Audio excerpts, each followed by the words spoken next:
ओम शांति। 15 अगस्त की आप सभी को बहुत बहुत शुभकामनाएं। प्यारे बाबा ने कहा, मीठे बच्चे, बाप आया है तुम्हें सच्ची स्वतंत्रता देने, जम घटों की सजाओं से मुक्त करने, रावण की परतंत्रता से छुड़ाने। प्रश्न है, बाप और तुम बच्चों की समझाने में मुख्य अंतर कौन सा है? उत्तर है, बाप जब समझाते हैं तो मीठे बच्चे कहकर समझाते हैं, जिससे बाप की बात का तीर लगता है। तुम बच्चे आपस में भाइयों को समझाते हो, मीठे बच्चे नहीं कह सकते। बाप बड़ा है, इसलिए उनकी बात का असर होता है। वे बच्चों को रियलाइज़ कराते हैं, बच्चों तुम्हें लज्जा नहीं आती, तुम पतित बन गए, अब पावन बनो। ओम शांति। बेहद का रूहानी बाप बेहद के रूहानी बच्चों को बैठ कर के समझाते हैं। अब ये बेहद का बाप और बेहद के बच्चे ही जानते हैं, और कोई ना बेहद के बाप को जानते हैं, ना बेहद के बच्चे अपने को जानते हैं। ब्रह्मा मुख वंशावली ही जानते और मानते हैं, और कोई तो मान भी नहीं सकेंगे। ब्रह्मा भी जरूर चाहिए ना, जिसको आदि देव कहते हैं, जिसमें बाप की प्रवेशता होती है। बाप आकर क्या करते हैं? शिव बाबा ब्रह्मा के तन में आकर के क्या करते हैं? तो क्या कहेंगे बच्चे? तो बाबा बताते हैं कि पावन बनना, कहते हैं पावन बनो, बाप की श्रीमत है। बच्चे अपने को आत्मा निश्चय करो। बच्चों को आत्मा का परिचय भी दिया है। आत्मा भ्रकुटी के बीच में निवास करती है। बाबा ने समझाया है, आत्मा अविनाशी है, इनका तख्त यह विनाशी शरीर है। ये बातें तुम जानते हो। हम सब आत्माएं आपस में भाई भाई एक बाप के बच्चे हैं। ईश्वर सर्वव्यापी कहना यह भूल है। तुम अच्छी रीति समझाते हो, हर एक में 5 विकारों की प्रवेशता है, तो कई समझते ये ठीक बोलते हैं। हम भाई भाई हैं तो जरूर बाप से वर्षा मिलना चाहिए, परंतु यहाँ से बाहर निकलते हैं तो माया के तूफानों में चले जाते हैं। कोई विरले ठहरते हैं। सब जगह ये हाल होता है। कोई थोड़ा अच्छा समझते हैं तो जास्ती समझने की कोशिश करते हैं। अभी तुम सबको समझा सकते हो। अगर कोई जास्ती अटेंशन नहीं देते हैं तो कहेंगे ये पुराने भगत नहीं हैं। इन बातों को समझने वाले ही समझेंगे। कोई नहीं समझते हैं तो फिर समझा भी नहीं सकते हैं। तुम्हारे पास भी नंबरवार हैं।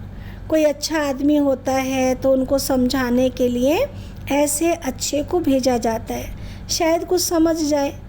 ये तो जानते हैं बड़े आदमी इतना जल्दी नहीं समझेंगे। हाँ, ओपिनियन देते हैं, इनकी समझानी बहुत अच्छी है।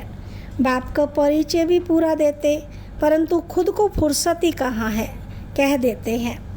तुम कहते हो बेहद के बाप को याद करेंगे तो विक्रम विनाश होंगे।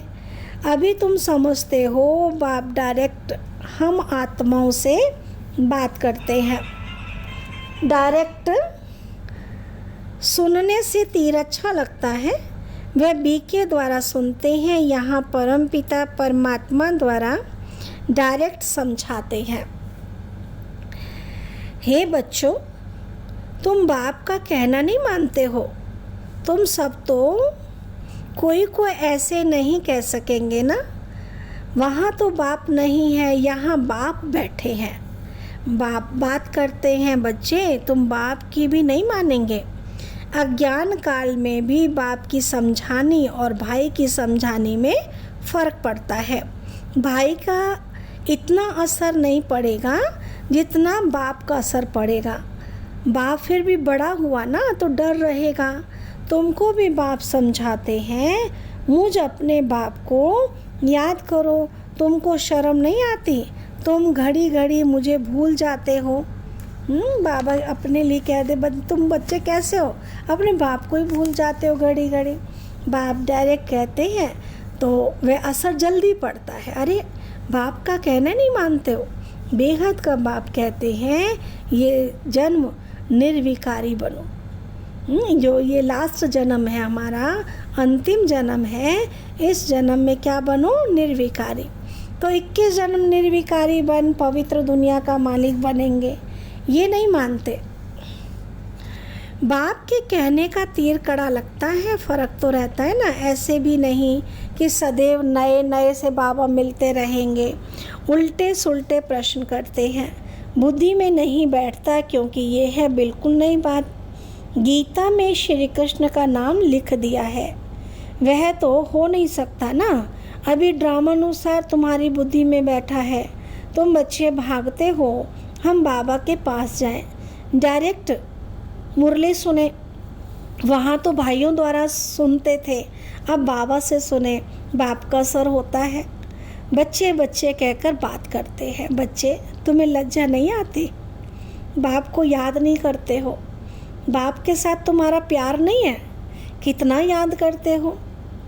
बाबा 1 घंटा, अब बच्चे बता रहे हैं बाबा 1 घंटा। अरे निरंतर याद करेंगे तो ही तुम्हारे पाप कट जाएंगे। जन्म जन्मांतर के पापों का बोझ सिर पर है। बाप सम्मुख समझाते हैं, तुमने बाप की कितनी गिलानी की है, तुम्हारे ऊपर तो केस चलना चाहिए। अखबार में कोई के लिए गिलानी लिखते हैं तो उस पर केस करते हैं। अब बाप स्मृति दिलाते हैं, तुम क्या क्या करते थे। बाप समझाते हैं, ड्रामानुसार रावण के संग में ये हुआ है। अब भक्ति मार्ग सब पूरा हुआ, पास्ट हो गया, बीच में कोई रोकने वाला तो नहीं है।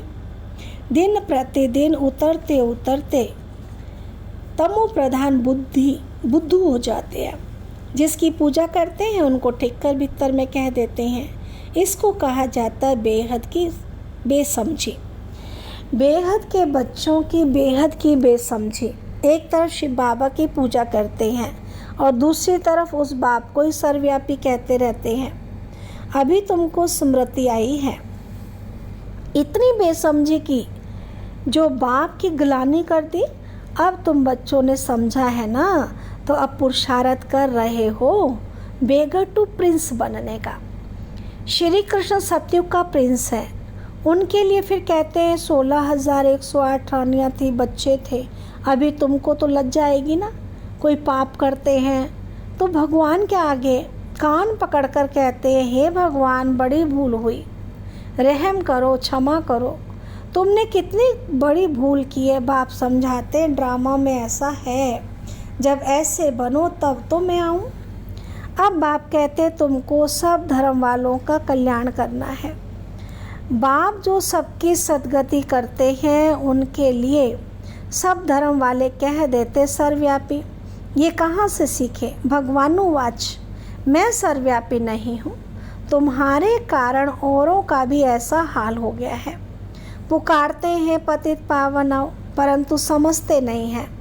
जब हम पहले पहले घर से आए तो पतित थे क्या? देह अभिमानी बनने के कारण पतित बने। कोई भी धर्म वाला आए, उनसे पूछना है परमपिता परमात्मा का तुमको परिचय है, वह कौन है, कहाँ निवास करते हैं, तो कहेंगे ऊपर में, या कहेंगे सर्वव्यापी है। बाप कहते हैं, तुम्हारे खातिर सारी दुनिया चट खाते में आ गई है, निमित्त तुम बने हो। सबको समझाना पड़ता है, बल ड्रामानुसार होता है, परंतु तुम पतित तो बन गए ना। सभी पाप आत्माएं हैं, अब पुण्य आत्मा बनने के लिए पुकारते हैं। सब धर्म वालों को मुक्ति धाम घर में तो जाना ही है ना, वहाँ पवित्र है। ये भी ड्रामा बना हुआ है जो बाप आकर समझाते हैं। ये ज्ञान सब धर्मों के लिए है, क्योंकि ये ज्ञान जो है ना आत्मा का ज्ञान है, इसलिए सब धर्म वालों के लिए। तो सब धर्म वाले आत्मा है, क्योंकि आत्मा का धर्म एक ही है, स्वधर्म शांति है। आत्मा ना हिंदू है ना मुस्लिम है, ये तो शरीर है। तो जिस शरीर में आत्मा होती है और जिस शरीर का धर्म होता है तो वो उसका नाम पड़ जाता है। तो बाबा के पास समाचार आया था, किसी आचार्य ने कहा आप सबको आत्मा में परमात्मा समझ नमस्कार करता हूँ। अब इतने सब परमात्मा हैं क्या? कुछ भी समझते नहीं हैं। जिन्होंने भक्ति जास्ती नहीं की है वह ठहरते नहीं हैं। सेंटर में भी कोई कितना समय ठहरते हैं। इससे समझना चाहिए कि भक्ति कम की है इसलिए ठहरते नहीं हैं। फिर भी बाबा कहते जाएंगे कहाँ? दूसरी कोई हट्टी तो है नहीं। ऐसी क्या युक्ति रचें जो मनुष्य जल्दी समझ लें। अभी तो सबको पैगाम देना है, ये कहना है कि बाप को याद करो। तुम ही पूरा याद नहीं कर सकते हो तो तुम्हारा तीर कैसे लगेगा। इसलिए बाबा कहते हैं बच्चे चार्ट रखो। मुख्य बात है पावन बनने की। जितना पावन बनेंगे उतना नॉलेज धारण होगी, खुशी भी होगी। बच्चों को तो बहुत खुशी होनी चाहिए, हम सबका उद्धार करें। बाप आकर सबकी सद्गति करते हैं। बाप को तो गम और खुशी की बात ही नहीं है, ये ड्रामा ही ऐसा बना हुआ है। तुमको तो कोई गम नहीं होना चाहिए, बाप मिला और क्या चाहिए। सिर्फ बाप की मत पर ही तो चलना है, ये समझानी भी अब मिलती है। सतयुग में तो नहीं मिलेगी, वहाँ तो ज्ञान की बात ही नहीं है। यहाँ तुमको बेहद का बाप मिला है तो तुमको स्वर्ग से भी जास्ती खुशी होनी चाहिए। भगवान के मिलने की हम बच्चों को स्वर्ग से भी जास्ती खुशी होनी चाहिए, क्योंकि बाबा के साथ है ना। सतयुग में तो बाबा नहीं होगा, इसलिए अभी ज़्यादा खुशी होनी चाहिए। तो बाबा कहते हैं विलायत में भी जाकर तुमको ये समझाना चाहिए।